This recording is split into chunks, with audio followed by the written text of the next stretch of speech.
Kamusta viewers? Welcome to the anniversary special ng Telephone Show. We are your hosts, Yogi Parducho, Sergis Padolina. Akira Nakaigawa. At Mariama Dapat. We will be tackling something different from our usual subject matter. but still, it is an action that to some of us is Out of control. Care to guess what's the theme for today? Material fallacy. Special coverage, we'll be having a countdown on the top 7 most fallacious video clips recently seen in the Philippine politics.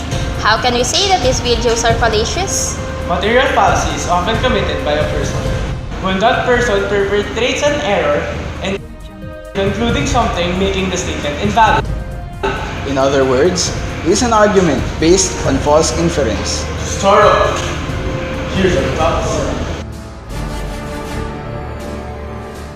So ngayon, Mayor, ngayon na meron hong request galing kay BIR Commissioner Kim Henares tungkol sa rice smuggling, are you going to be at the forefront in fighting or curbing smuggling in your city? Sinabi ko nga sabi ko, wag ninyong gawin yan dito, ever again. Alright. Kasi mapapasama ako. Baka sabihin ng mga tao, bakit ang Davao malakas pala? Yan ang ginagawa ng mayor doon.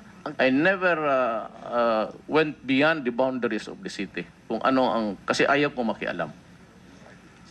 Since you have already identified by yourself si Mr. Bangayan as Mr. David Tan, is he still allowed to enter your city?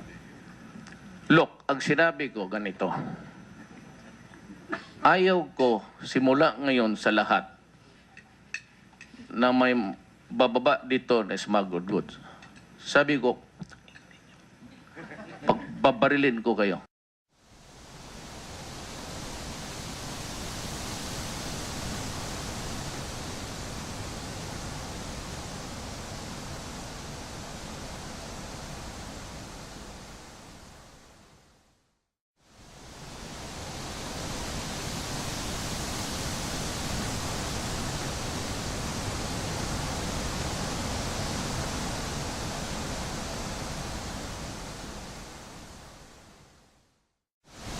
Argumentum ad baculum. Hey Yelki, do you really think that the clip falls under the fallacy argumentum ad baculum? yes. How did you say so?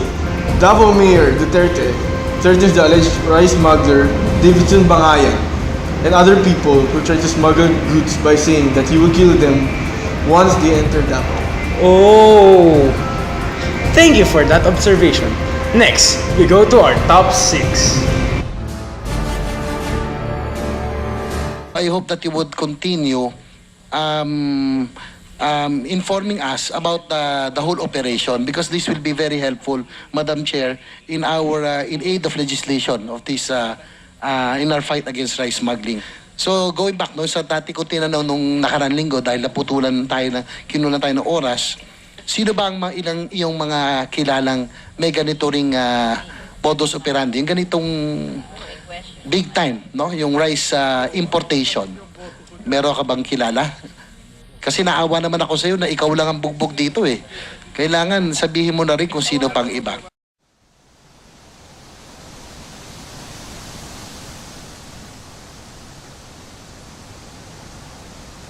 Fallacy of emotive language. Yama, where's the emotive language in the clip?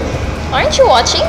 Senator JB said he felt pity for Bangayan because he's the only one in trial, despite of the many rice smugglers out there. He said this to bring out the names of the other people involved in the crime. Really?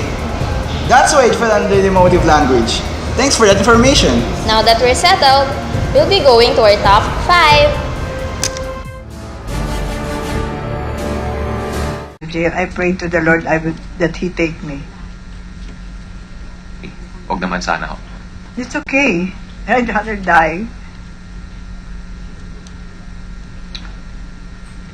Sige ho, Mr. Chairman, that's all. Thank you very much ho.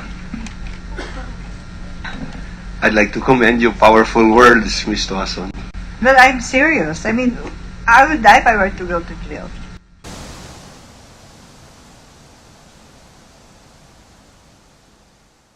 Fallacy of ad misericordiam.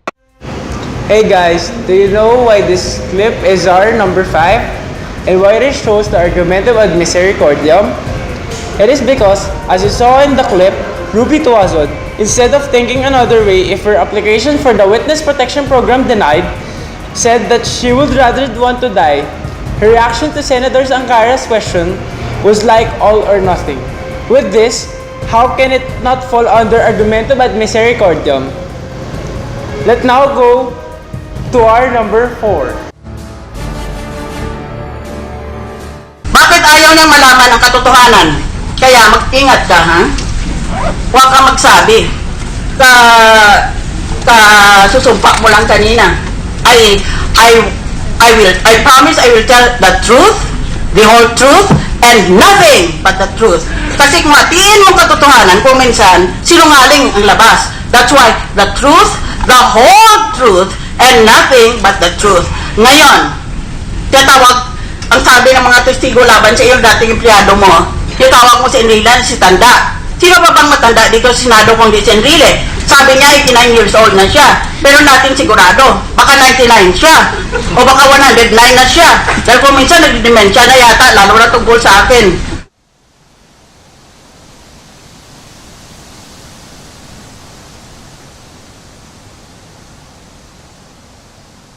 Argumentum ad hominem.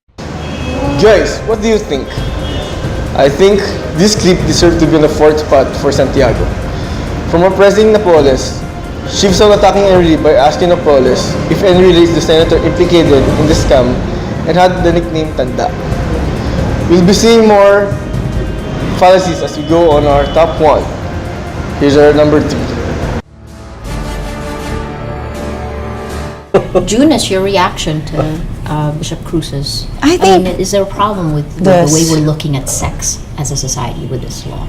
I think there's a problem if we look at sex in a bad way, that people are ashamed about raising sex, because for many couples, especially poor couples, sexual satisfaction is the only thing they have in life, and if you deprive that, actually it's like denying their right to joy also, their right to enjoy each other, their right to express themselves in meaningful ways, in ways that actually add to the dignity of each other.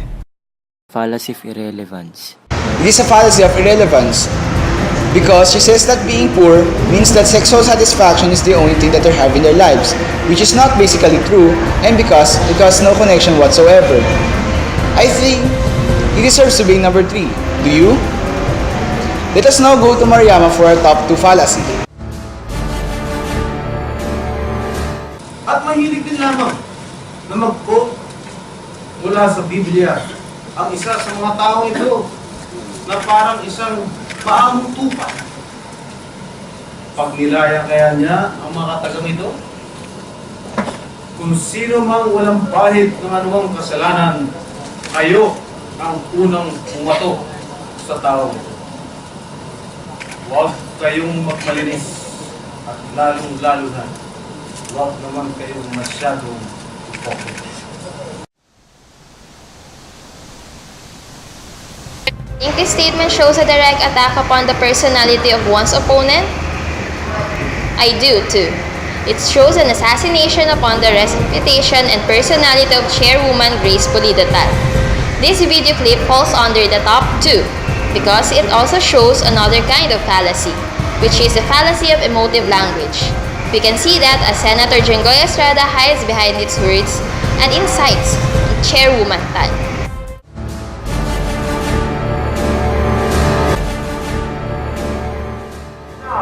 This is the moment of been waiting. Our top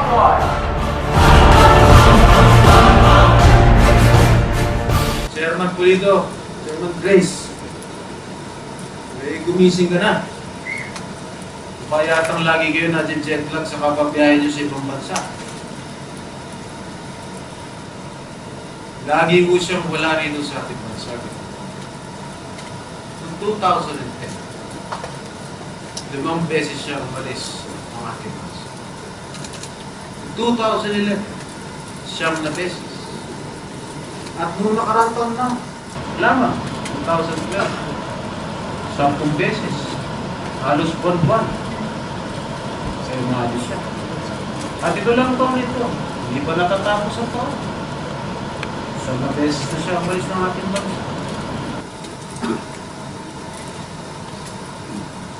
Kahit hindi po ba? At mukhang papapahugot din tayo.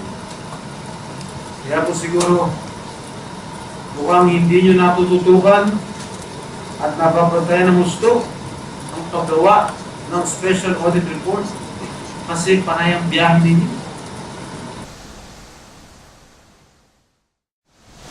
Hey guys, who was it in top 1? I was the fallacy of accident. No, that's not it. There was also a relevance between the two ideas of Senator Jinggoy. Also, there's an argumentum ad hominem there. You're right, guys. And lastly, non sequitur. Because his premises did not really follow logically. Wow. Now I see that it deserves to be a top. Well guys, I hope you enjoyed it. Our top 7 most malicious video clips in the Philippine politics. Thank you for joining us in this anniversary special. Again, we are your hosts, Xerxes Padrino, Akira Nakaigawa, And Maria Maraba. And this is... Out of Control.